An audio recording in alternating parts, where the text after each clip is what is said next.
Welcome to Fresh Talk News Channel. Today, we dive into a major political controversy shaking Washington. The ball now appears to be in the Republicans' court, as internal divisions emerge in response to a bombshell report. For beleaguered and divided congressional Democrats, desperate for an effective attack against Donald Trump, a stunning revelation has arrived at the perfect moment. Reports indicate that President Trump's national security team discussed plans to bomb Yemen using the Signal messaging app, an app widely known for its encryption but also targeted by foreign hackers. Shockingly, the discussion took place in the presence of a journalist, setting off a political firestorm. This leak has placed the White House and Republicans on the defensive, triggering days of relentless media scrutiny. The fallout has been immense, forcing top officials to scramble in their explanations and downplay the severity of the situation. Democrats, who have often been fractured in their opposition strategies, now find themselves united. Even some Republicans have joined them in criticizing the White House's reckless handling of classified information. On Thursday, the Senate Armed Services Committee took a bipartisan step, with Republican Roger Wicker and Democrat Jack Reed formally requesting an investigation into the leak from the Department of Defense's acting Inspector General. If true, this reporting raises serious concerns regarding the use of unclassified networks to discuss sensitive and classified information, as well as the sharing of such information with those who do not have proper clearance, Wicker and Reed wrote in their joint statement. Until this controversy erupted, Trump appeared to be on a winning streak, skillfully reshaping the U.S. government without resistance from his party. The Republican grip on both the Senate and House of Representatives had insulated him from significant pushback. But that all changed with the emergence of this explosive leak. The controversy deepened when it was revealed that Jeffrey Goldberg, the editor-in-chief of The Atlantic, had been inexplicably added to the Signal group chat. In a shocking turn, Goldberg published an article detailing his first-hand experience of the national security team actively debating airstrikes against the Houthi armed group in Yemen. As backlash mounted, the Trump administration initially dismissed his claims, attacking his credibility. However, when Goldberg released a transcript of the chat, the administration's denials unraveled. The timing of this revelation couldn't be worse for the White House.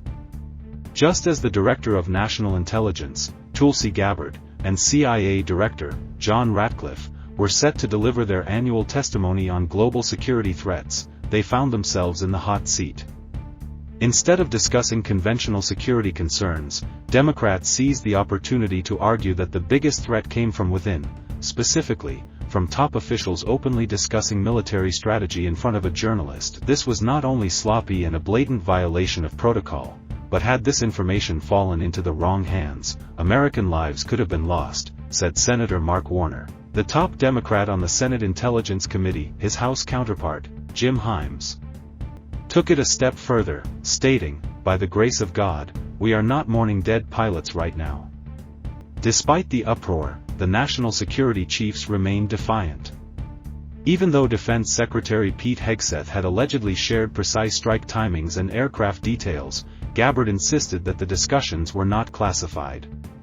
Meanwhile, Ratcliffe defended the administration, revealing that CIA employees are allowed to use Signal. Now that their testimony is complete, Gabbard and Ratcliffe have retreated from the public eye, but the controversy lingers. With Democrats in the congressional minority, their power to issue subpoenas or compel further testimony remains limited.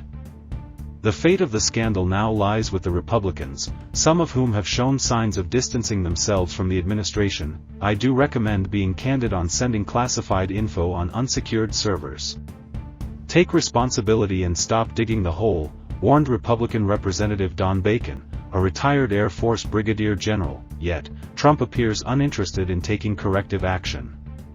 He has not disciplined Pete Hegseth or National Security Advisor Michael Waltz, the official responsible for adding Goldberg to the chat. Even after the transcript's release, White House officials continue to discredit Goldberg and dismiss the incident as overblown. At the end of the day, this is, in my opinion, something they're making a big to-do about nothing, said Trump's outgoing White House counselor, Alina Habba. Goldberg is just a reporter trying to get clout. While the use of Signal is an unexpected twist, scandals involving the mishandling of classified information are nothing new in Washington. Trump himself was nearly put on trial for it. Joe Biden and Mike Pence also faced federal investigations over their possession of classified documents. And let's not forget Hillary Clinton, who endured relentless Republican attacks over her use of a private email server. In response to the controversy, Clinton sarcastically tweeted, "You have got to be kidding me." Political expert Seth Mascott, director of the University of Denver Center on American Politics, suggests that Trump's loyalty-based leadership style could backfire. Trump picks his cabinet based on loyalty, not expertise. That means when they mess up, they know that as long as they don't apologize and stay loyal to him, he won't fire them. But that just drags the scandal out longer, Mascott explained. So, where does this leave the administration? Will Republicans rally behind Trump as they have in the past, or will this be the moment they finally hold his team accountable?